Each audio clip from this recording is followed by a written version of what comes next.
And here to give us the inside scoop on all things Ron Paul and how America can get behind this true constitutionalist is the editor-in-chief of LewRockwell.com, none other than Lew Rockwell, who also, of course, served as Ron Paul's chief of staff. So it doesn't get any better than Ron Paul, but if there has to be a second brightest spot in the universe, it's Lew Rockwell. Lew, thank you for joining us tonight.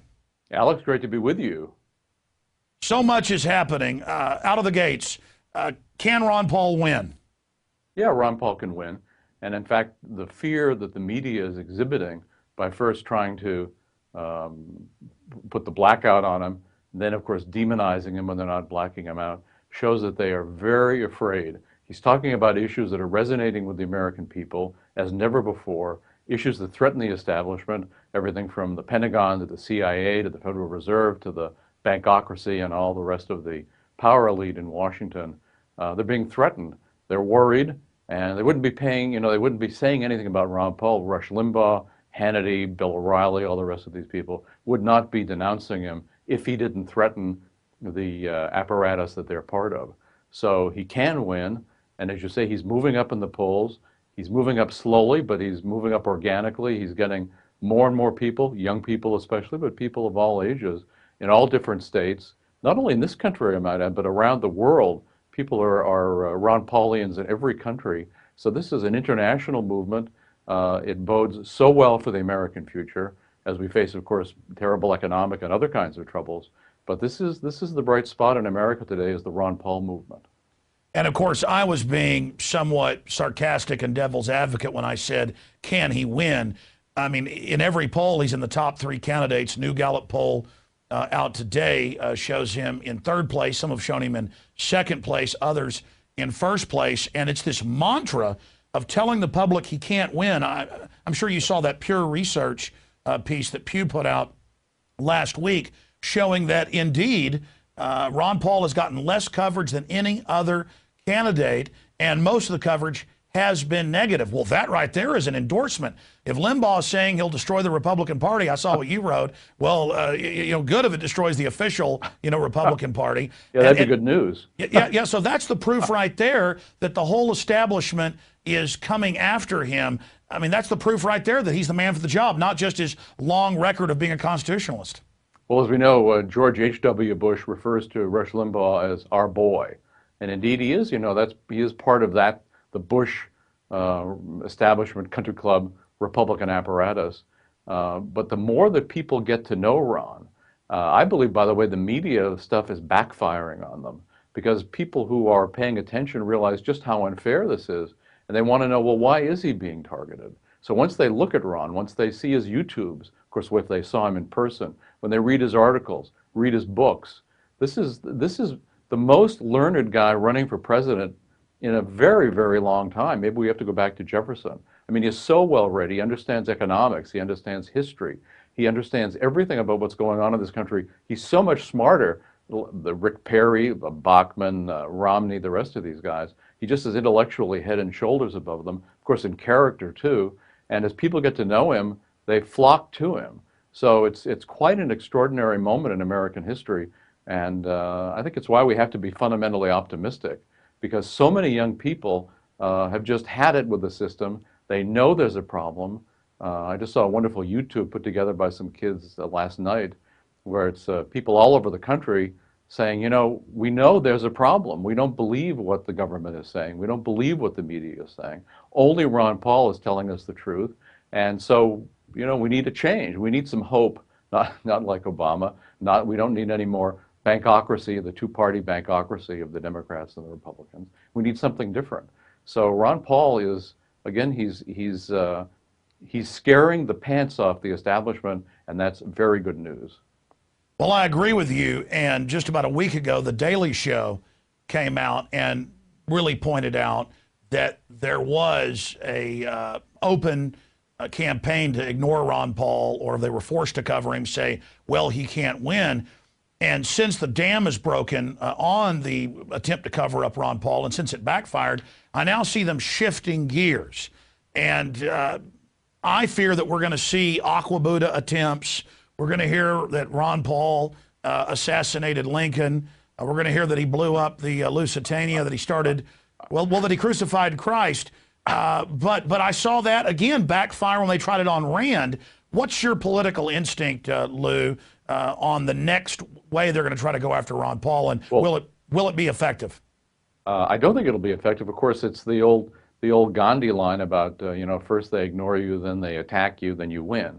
So this is just going along with what they usually do. But as we know from polls, as we know from everybody that we talk to ourselves, and you're especially in touch with so many people, nobody trusts the mainstream media. Nobody believes them. The new media, like the Alex Jones show, people have trust in, but nobody trusts NBC, CBS, ABC, Fox, and the rest of these. At least not most Americans don't. So when they see these people going after somebody, it makes them ask, what's right about him? So again, all you have to do is direct people to Ron, to his YouTubes, his writings, his website, and the website's about him, and people love him, and they have hope, and they no longer feel not that Ron is giving us any soft soap. We know we've got serious economic troubles, very serious economic troubles, and other sorts of troubles ahead. But as Ron explains to us, we can have a way out of it. There is a way out of it. We don't have to have this forever. There is a path to economic growth, to prosperity, to human flourishing, against all the people who, of course, are against human flourishing, the warmongers, the money counterfeiters, the bankers, and all the rest of the power elite. So they're of course going to smear him. They're going to libel him. They're going to toss mud at him. But they talked about Reagan being the Teflon candidate. Actually, Ron Paul's the Teflon candidate, not because the stuff just doesn't stick to him. And it's because when people look at him, I remember in a previous congressional election where his opponent said he's against the drug war. He wants heroin dispensaries at the public schools, at the elementary schools, so the kids can take heroin. Well, of course, nobody believes that stuff. They look at Ron Paul, they listen to him, they get a sense of the kind of man he is. Now, you don't get that from any kind of politician, a regular politician. Maybe you just think he's a slippery guy. People listen to Ron Paul and they think, well, this is a wise man. This is a man who knows. This is a man who's brilliant and who's actually got hope for the future. So I think the campaign is not going to work. Again, it's going to backfire, just like the blackout backfired. More and more Americans, the more they examine Bachmann or Perry or Romney or Chris Christie or Palin or any of those other people they're talking about, let alone Jeb Bush. I mean, the other people they're talking about maybe getting in the race, they're all pygmies. They're moral pygmies. They're intellectual pygmies against a very great man, Ron Paul. So, well, they're undoubtedly political hacks. I mean, they're just complete political fake creatures who constantly flip-flop. And I don't want to dwell too long on this, but Rick Perry, who pledged not to run, of course, broke the pledge, was all about piquing interest in the reluctant hero. He's a guy for forced inoculations, NAFTA superhighways, Al Gore's former chief of staff in Texas. And this now the media is saying is the front runner. And I just say shame on America if you go for another Obama type, another Rick Perry, another packaged plastic Ken doll if they don't choose Ron Paul. But briefly, your take on Rick Perry and then the fact that Ron Paul is really the man of the hour. He predicted with precision, along with you and others, exactly what would happen with the inflation tax and so much more. And your view on the upcoming death of the dollar. Well, I think first of all, as to Rick Perry, there are many things to say about him. To me, the key thing that stands out in my mind is the fact that in Texas he's known as Gardasil Rick.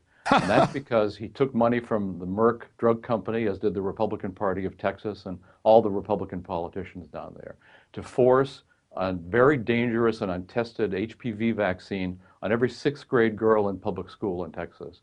The fact that this man who talks about the Obama mandate, the fact that this guy would have used government force and of course, a huge ripoff for Merck. I mean, hundreds of dollars per shot. These girls had to have multiple shots, causing so many illnesses. Happened in England, too. The fact that this guy would have used the power of the governorship in return for bribes, maybe they're legal bribes or they're still bribes, to force this dangerous vaccine on little girls. What a criminal. What a monster. I mean, Rick Perry, I mean, all these politicians, of course, are criminals and monsters. The regular politicians.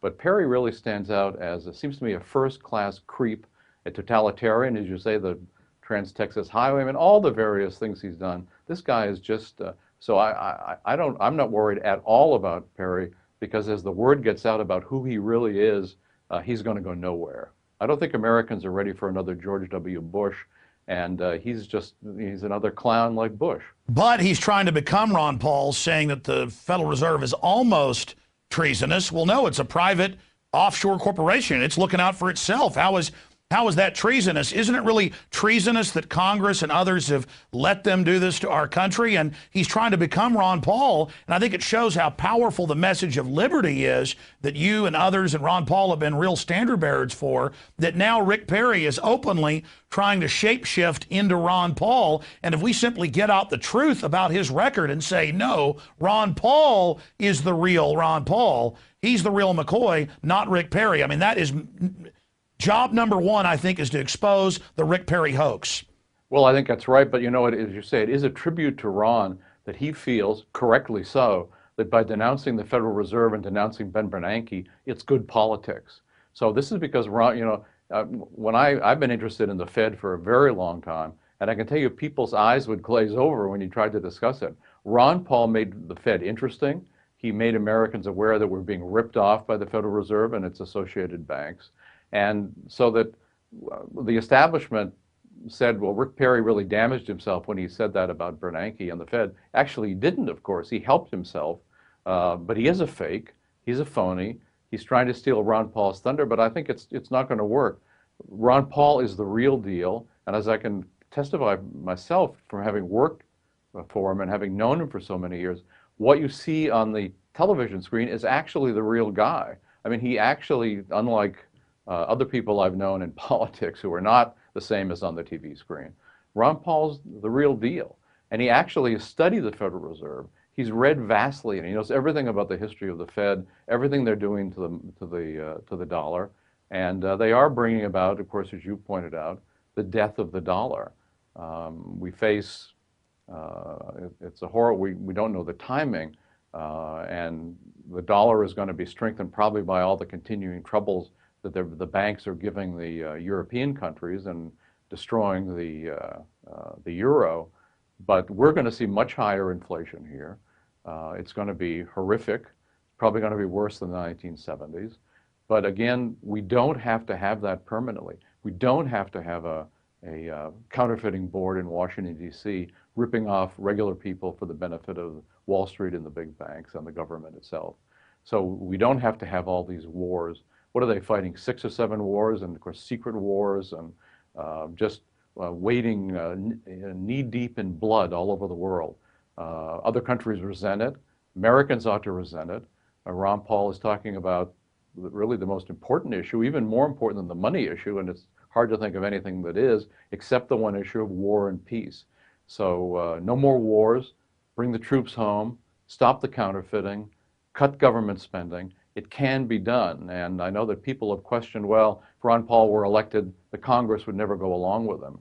But all I can say is if Ron Paul is to be elected, and the kind of mandate he would have, all those congressmen who care about being elected more than anything else and being reelected would be asking, Dr. Paul, what do we do? Absolutely. The whole country would be in the mood for big changes, I hate to use Roosevelt's phrase, but an actual New Deal, a New Deal for the American people, a New Deal of freedom, a New Deal of prosperity, a Ron Paul New Deal.